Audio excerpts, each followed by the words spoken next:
What's up, you guys? Ross Sapp, managing editor of Fightful.com, FightfulMMA.com, where you can get all your MMA news, podcasts, interviews, exclusives, videos. You can get live weigh-in streams, all kinds of stuff over there. Visit FightfulMMA.com. Of course, leave a thumbs up, subscribe over here on YouTube if you're watching right now. Also, the managing editor of FightfulSelect.com. We are adding more and more MMA content to FightfulSelect.com. I know that you all are maybe familiar with our podcasts and all the exclusives we do over at Fightful.com. We add extra stuff to FightfulSelect.com, really help supplement the site. It is our premium service. At least go over there, give it a glance, see what we have to offer. We got Bellator 200, UFC Liverpool to talk about. I like afternoon MMA. This was a fair card. It was okay. I did not enjoy the main event outside of maybe the first round, and that was just the excitement of the main event and the environment. I'll go ahead and get started by talking about Bellator 200. Let some people gather up here. This show started Kate Jackson and Anastasia Yankova. You cannot accuse Bellator of giving Yankova easy fights, because this from the shoot, I was like, Kate Jackson's going to beat her. Like, there's no way that Kate Jackson doesn't beat Anastasia Yankova. That's pretty much what happened. Kate Jackson's a very under-the-radar fighter who's about to emerge at age 31 in this women's flyweight division. She's been beaten by like Tatiana Suarez, Valerie Letourneau, Hannah Sillen, and Joanna Jędrzejczyk, and that's it. Some pretty good competition. I mean, Hannah would still be fighting if she were 10 years younger, but she's in her 40s. So Kate Jackson picks up a win. Phil Davis knocked out Linton Vassell. Man, Phil Davis is a really big damn light heavyweight, and Linton Vassell just lumbered over him, which is kind of humbling to see. The UFC's light heavyweight division is in a dark place right now, but the success of Phil Davis, the success of Ryan Bader, and even the success of Gegard Mousasi, despite the fact that he is at middleweight, he can fight at light heavyweight. He can fight at heavyweight if he wants. That says a lot of good about Bellator, at least the top of their light heavyweight division right now. Davis figured out the pattern of the footwork of Vassell, really capitalized, cut him off, hit a head kick, knocked him out. Impressive. Now, MVP is no longer a 25-year-old prospect. He is a 31-year-old man it's time for the big fights. I would argue that Dave Rickels is among the best challenges he's ever faced. You could argue Fernando Gonzalez. Dave Rickels has seen it all. Dave Rickels has been there. I would argue that this is a better opponent than Paul Daly from an all-around aspect. However, on the feet, definitely not. MVP jobbed out Dave Rickels in that first round. He was breakdancing and jumping rope and all this stuff. And then in the second round, MVP cracked Dave Rickels over his left eye.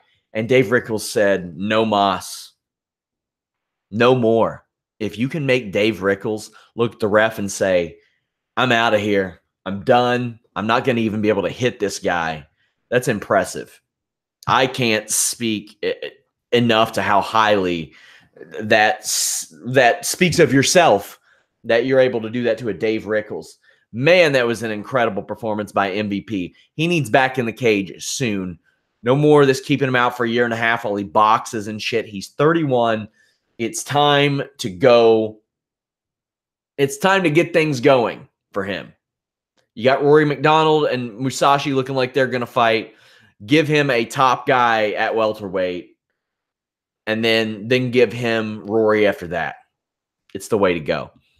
Gegard Mousasi beat Rafael Carvalho. Carvalho was one title defense away from tying Joe Warren for most successful title defenses in Bellator history.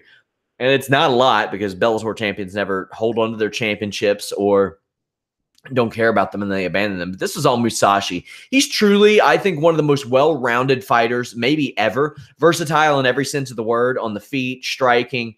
You heard Joe say, his ground game might not be as good as many think. He's made it pretty well. I mean, at least as far as him doing what he's strong at, but not being completely incompetent in any area. Mousasi's up there, man. He can fight at 3 different weight classes. That is pretty incredible. He and Rory McDonald both agreed to fight one another after this. That is Pretty awesome. Let's talk about this main event of Bellator or UFC Liverpool.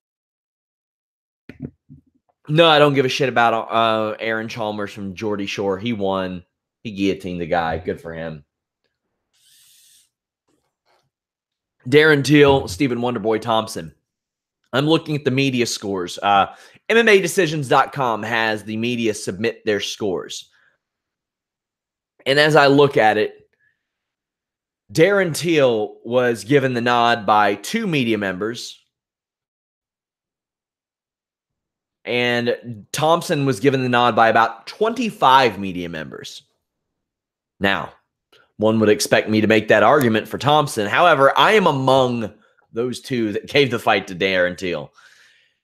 I saw a lot of robbery discussion. To me, a fight that spends 25 minutes on the feet and the person who got robbed landed less than 60 significant strikes.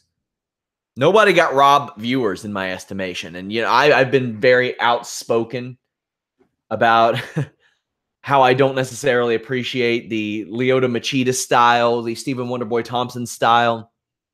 And let me tell you, when I got my first step into MMA, that was my style. I spent a lot of time training TKD and footwork and all that. It's not aesthetically pleasing. It's not fun to watch. It's not a joy. It's just not there. It's not, I mean, you have a great striker and a great counter striker, and a lot of times this happens. They cancel each other out. But man, for Wonderboy Thompson, it happens far too often. Way too often for me. Like 4 or 5 times it's happened. And I like and respect Wonderboy Thompson. We've interviewed him on the site multiple times. James Lynch always gets great stuff with him. They could have given that fight 4 rounds to 1 Teal or 4 rounds to 1 Wonderboy. And I just said, who gives a shit, man? Who gives a shit? You could isolate that entire fight until the 5th round, and I'd be cool with that too, because nothing really happened. It was the absence of action. And there were a lot of mistakes that Darren Till made. You look at that significant strike count. Teal was weirdly obsessed with gaining the Thai plum, and that's something he even mentioned after the fight, was that he wanted to show how good his Muay Thai was. So he kept on trying to get the Thai plum. Well, Wonderboy Thompson's not going to let you get a Thai plum. So even if you get it around there, his posture breaks it and he counter strikes. And that happened like 4 or 5 times. And that was the disparity in the striking throughout the entire fight. Really, the most significant strike of the entire fight was Teal dropping Wonderboy in the 5th round. I just didn't see it, man. You could say that Teal probably got the nod because of octagon control.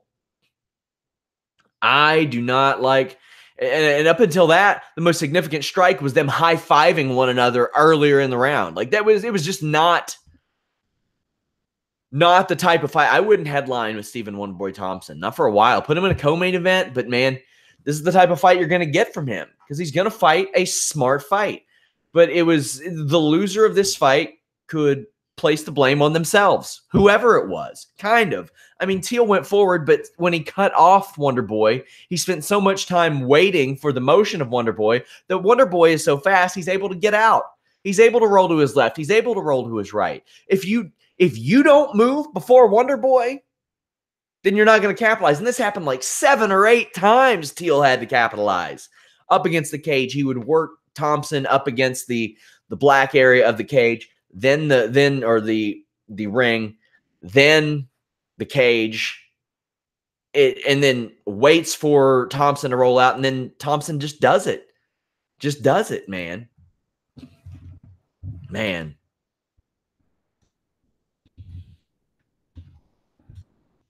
So, yeah, I mean, while I respect my fellow members of the media, I saw that as an absence of action, especially on the side of Wonderboy Thompson. Great counter striker, without a doubt, a top 3 welterweight. It's just not what I think should be rewarded necessarily. Not what I think should be rewarded.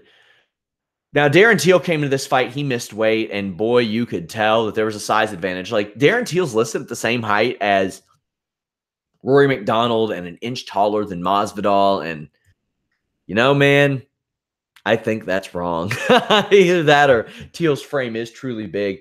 Teal should move up to 185. Will he? I doubt it. But that he is now a persistent offender in missing weight. And he's probably not even going to move up from number 8 to number 1 ahead of Stephen Wonderboy Thompson. And neither one of them will be number 1 in about 2 weeks because Colby Covington's fighting RDA for an interim title, and that's automatically the number 1 spot. So we're going to see a major shakeup in these rankings in the coming weeks. I'm very interested to see how this panel of largely made of doofuses, except for Andreas Hale, essentially, puts together this welterweight division, because Teal beat number 1 Thompson, but a lot of people, the majority of people, don't agree with that. 79% of the viewers don't agree with it. I am in very exclusive company in my belief that Darren Till won this fight. So Stephen Thompson lost to the number 8 fighter, but many people didn't think he did. By the way, that number 8 fighter showed up way overweight and had to weigh in at like 188 today, I believe. And, you know, he said before that he cuts below 200. Man, he should be a middleweight. He really should. And it's a good time to be a middleweight with the type of skill set that a Darren Till has. Because I think if Darren Till goes in there and he fights a lot of the middleweights, he probably beats them, especially if he can lure them into a war. Although, if you get into a fight with a Uriah Hall or a Lyoto Machida, you could see another snoozer like we just saw. Gribble Dribble says Till can't move up in the rankings if he didn't make weight. Yeah, he can. He absolutely can. That's that's the way it is. So that's going to all unfold. By the way, I didn't even realize. I cover this shit for a living, guys. I didn't realize the Utica show is on Friday. So we'll be here Friday night covering that one on the podcast. I do UFC rankings breakdowns every Wednesday, usually when they're released on FightfulSelect.com. So subscribe for that. And of course, myself and Showdown Joe have the Holy Smokes MMA podcast every Tuesday at 3. Did not like that fight. It was bad. Not good. Not good. Neil Magny, kneed up Craig White. It's good to see Neil Magny. I like to see guys active, but it's good to see Magny take a little more time in between fights these days after having 21 fights over the course of 4 years. That's an insane pace to keep up. White put up a noble fight and was a late replacement, but Magny saw that smooth opportunity for a knee up against the cage with his hand across the back of the head of White, dropped White, finished him off. This is Magny's first winning streak since 2015 and 16, but he is 13-3 since 2014 started. That is an insane record for the UFC. Magny wants to fight Kamaru Usman, and this is the reason I didn't talk about who's next for Teal. Teal should be fighting Kamaru Usman next. That's who should fight Kamaru Usman. However, if they don't do that fight, or if Teal moves up, then Neil Magny, sure. Not a lot of people are trying to fight Kamaru Usman at this point. As far as Stephen Wonderboy Thompson, you'll just have to see how things pan out. Have to see how things wait. I would say maybe the loser of Covington Dos Anjos would make sense for Stephen Thompson, because Covington and Dos Anjos are going to fight Woodley. That's the next fight.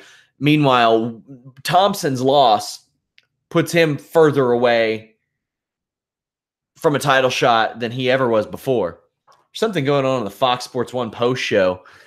Like, I guess Chiesa got up and walked off because of a decision or something. But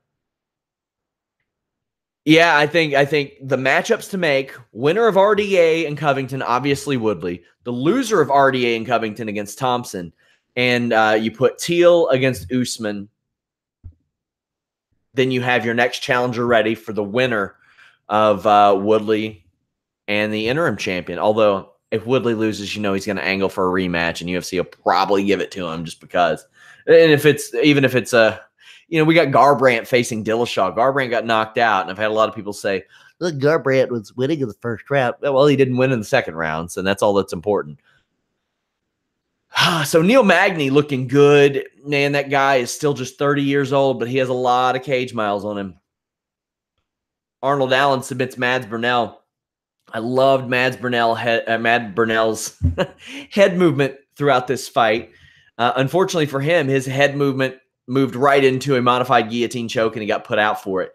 The story of this fight was the very, very awkward post-fight interview where Arnold Allen said that he was breathing out of his ass and said that his dad was doing steroids, but he's clean. He being Arnold Allen. Hot dog. Mark 1, Amir Khani defeated Jason Knight. Amir Khani took some time out of the cage. And Jason Knight, he's affectionately referred to as Hick Diaz, but some of his fighting is very like 2006 lower level MMA-ish, like pulling guard. Now, I've said in previous shows, I've seen a lot more guard pulling this year than I have in like the last 5 years combined. And rarely does it work out well. It's not the 90s. It doesn't work like that. And Jason Knight tried to pull rubber guard and work a lot and did a lot of like kidney kicks. But that's not how you want to fight off your back. You want to fight off your back with usually short elbows and upward elbows, mainly a lot of elbows. And that's even in the rare occasion that you can. But Knight kept on working for that that rubber guard, and it got stood up by Mark Goddard. Now, here's the thing. A big uppercut dropped Amir Khani twice, and he recovered like really, really quick. Knight was aggressive and slick on the ground, but for a guy that was dropped twice, Amir Khani was able to escape really quickly. Knight was working a lot from that rubber guard, as I mentioned, but it just wasn't enough for the ref. It was a stall at that point. And I'm not sure why Amir Khani worked to take Knight down so hard over and over again. Didn't make a lot of sense given the stalling nature of that fight. I'm going to definitely need him to pump his brakes on a Swanson Holloway fight right now. Knight got a 30-27. Now, this is coming from one of like two people in the world who picked Teal as the winner of the main event, but I thought 30-27 Knight was just gross, man. Just gross. Claudio Silva in action for the first time since 2014. Submitted Nordine Taleb. I love that sweet leg catch takedown. Taleb caught the left leg of Silva, swept the right leg while bringing his arm down on the head of Silva. That was really, really nice. Went for this weird attempt at a leg lock that, I mean, you see a lot out of the TriStar guys, but unless you're high level with leg locks, you really shouldn't go for that. I'm talking like Paul Harris level from where he gave it up. He gave up his position to attempt that. It was bad. Silva takes control on the ground and choked out Taleb. That was a huge win for Silva. He's won 3 in a row in the UFC, but he lost a lot of his prime years because he was out of the cage since 2014. He cut this promo about how he was basically an illegal immigrant, a Brazilian essentially, and got the crowd behind him. Him talking was better than a lot of the fights on this show.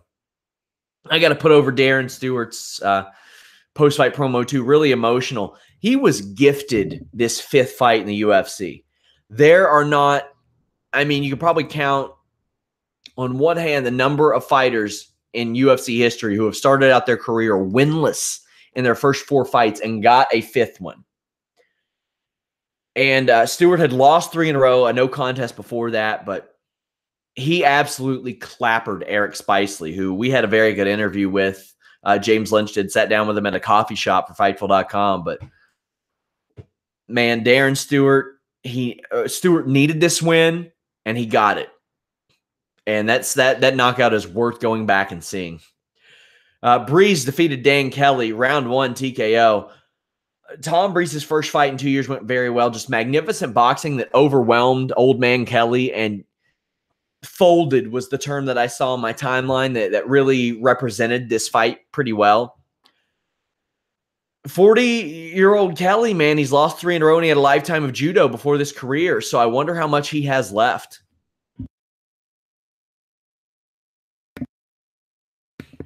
We saw people after Kelly's win streak like target him, like Elias targeted him. He knew it was the right fight to take at where he took that fight.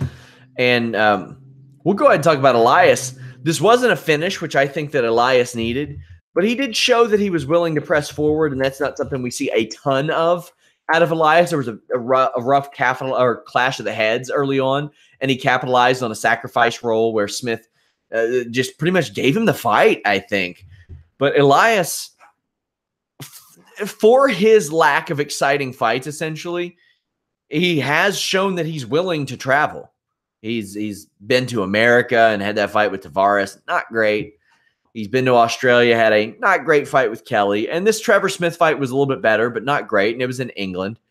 So, I mean, I don't know. They've had him fight everywhere but Canada the last year and a half. Well, he's got to put on some more exciting fights, man. He started off his career and had 2 TKOs in his first 3 fights, but he's got to get in there and get a little more exciting. Landsberg, number 14 over number 15, Magny, was not exciting. This is a top 15 fight.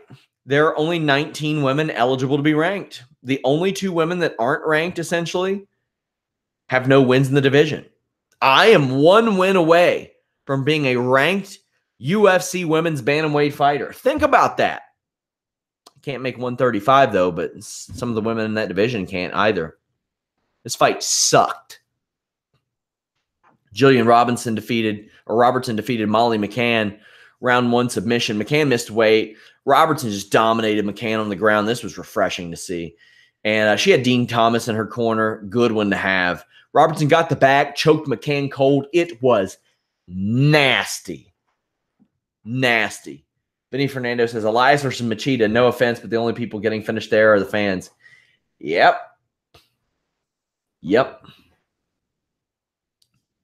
Peter Soley over Brad Scott. Man, I was very, very impressed with the gas tank on Cardo Pedersoli Jr.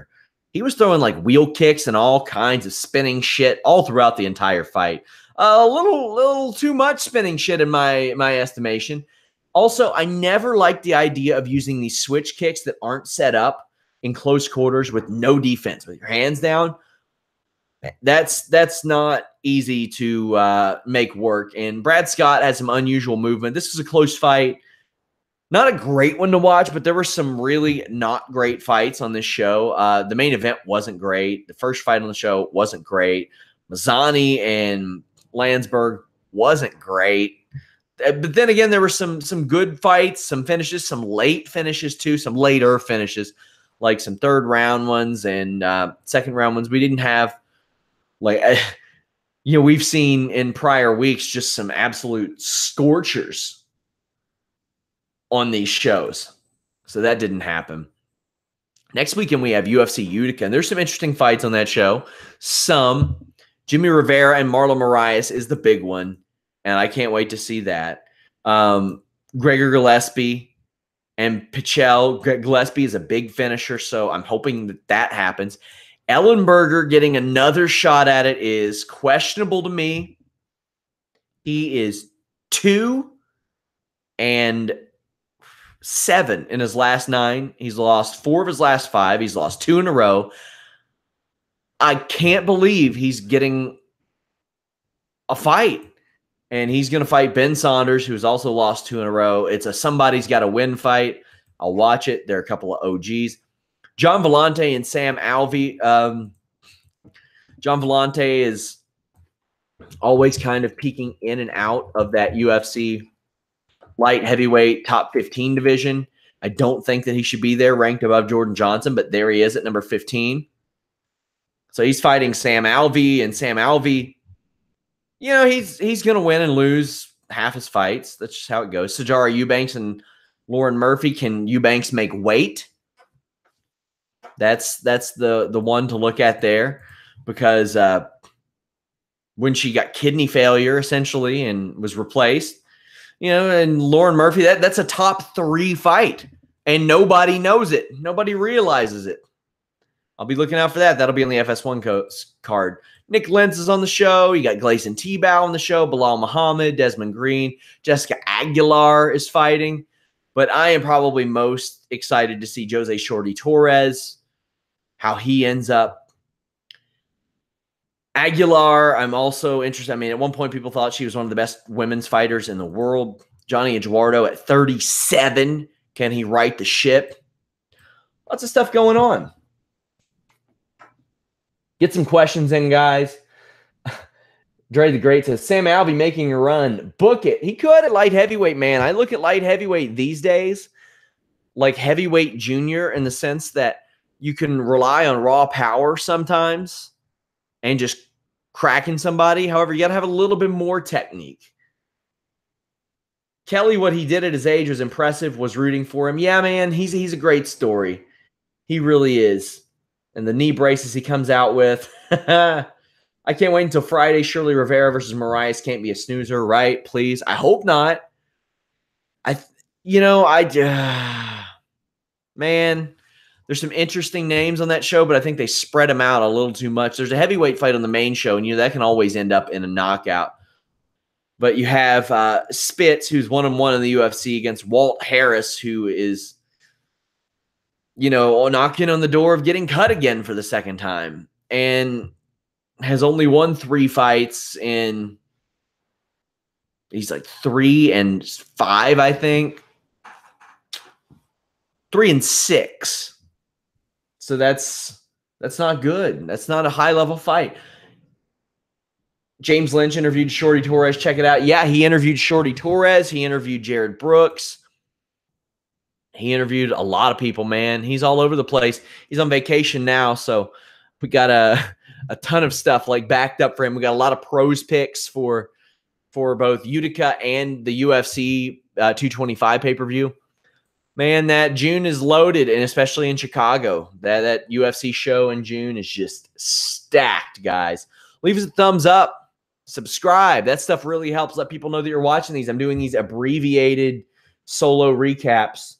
Definitely want you all to tune in, but we really expand on these Tuesdays at 3 p.m. Eastern on the Fightful MMA Holy Smokes podcast with World MMA Award Journalist of the Year nominated once upon a time, Showdown Joe Ferraro. I met a fellow from the Toronto area at a wedding I was at this weekend. Big MMA fan. It was kind of cool to talk to somebody in a social atmosphere who knew as much about MMA as I did, and the Toronto connection is kind of cool. Knew who Elias was, knew who Showdown Joe was. Very cool. Also, our live chat is lit on Tuesdays. A lot of fun. Bellator going to make Musashi versus McDonald now. I definitely think that's the fight to make, and it's a big one. They should. Both fighters want to make it. The middleweight division in Bellator is absolute dog shit. Let's take a look at it. And you can give MVP some time to really round out his game. Will he? I don't know. Trying to mute this mic. Not working. Mother of God. I guess I'll wait until after this podcast to take a drink. But let's look at this middleweight division, and it's in bad shape. Alexander Shlemenko, Chris Honeycutt, Ed Ruth, but he's still young in the game. John Salter, if he'll ever be able to get back in the cage.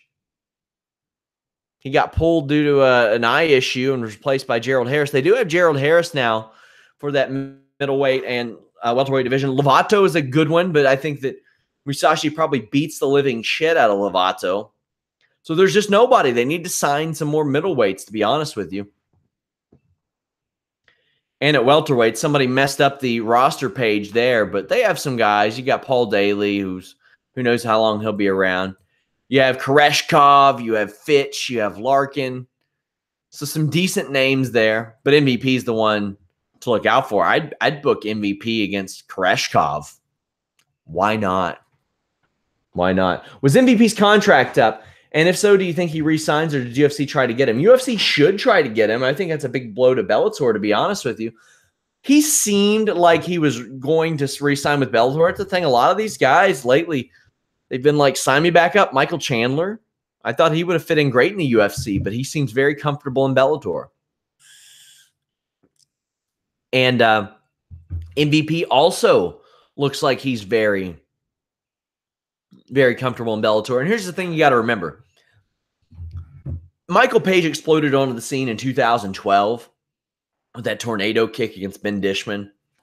And a year later, he was in Bellator. A year later, he signed with Bellator, or fought in Bellator, rather. That's when Bellator was really, really smart about just picking up prospects. They're like, let's sign Ed Root, Tyrell Fortune, later on Aaron Pico. They got a lot of these young ones. And they let him fight, I think, for Super Fight League in the interim, too, because he fought in March and then fought just a couple weeks later in April. But I think he had to fill out that deal. But then he came and fought at Ricky Rainey in 2014. But they got him early. UFC was not going to get him 2 fights in, despite how good he looked. He had an arm bar in 1 minute and 40 seconds against a guy who missed weight. And he had a tornado kick. And I think there was another fight he had. He knocked out another guy in a kickboxing fight in 2012. Now, I think with Contender Series, they'll be more inclined to kind of do that. And they signed Sage Young. They got a lot of fighters really, really young. I think they're going to be more inclined to do that. Now they don't have to get picked off on the Ultimate Fighter where only one guy emerges unscathed. I think at this point, although I appreciate the fact that they're trying to do things to make me care more about the Ultimate Fighter, the undefeateds and champions and contenders and new divisions like heavyweight and women's featherweight that they don't often do. I appreciate that. Contender Series is the way to go. I'm not an avid watcher of Contender Series, but the fights count on people's records. They're live. That matters. And you can keep and not keep who you want. So it gives more of an incentive for those fighters to impress. Let me know what you guys think. Leave a comment in the comment section below. I want you guys to check out FightfulMMA.com. We got everything over there. MMA, wrestling, boxing. We have a robust boxing section. Carlos Toro works his ass off over there. Check it out. Spread the word about Fightful. We're still a very young site. We are just under 2 years old. So I definitely need your help, the word of mouth, spreading the word about Fightful.com. Kyler James said Dana legit said he doesn't know if Tough is coming back. Yeah, it's the truth, too. Hope Greg Hardy gets flattened, as do I. I have no tolerance for domestic abuse, man. Shit. Guys, thank you all so much. Subscribe to us. We have SoundCloud. We're on like iHeartRadio, Player FM, iTunes. Head over to our SoundCloud and subscribe to us. Sometimes I don't even realize some of the platforms that we're on. Melissa will sign us up for one, and I'm like, hell yeah, man. But over on YouTube, make sure you all subscribe. Leave us a thumbs up. We are out. Darren Teal won.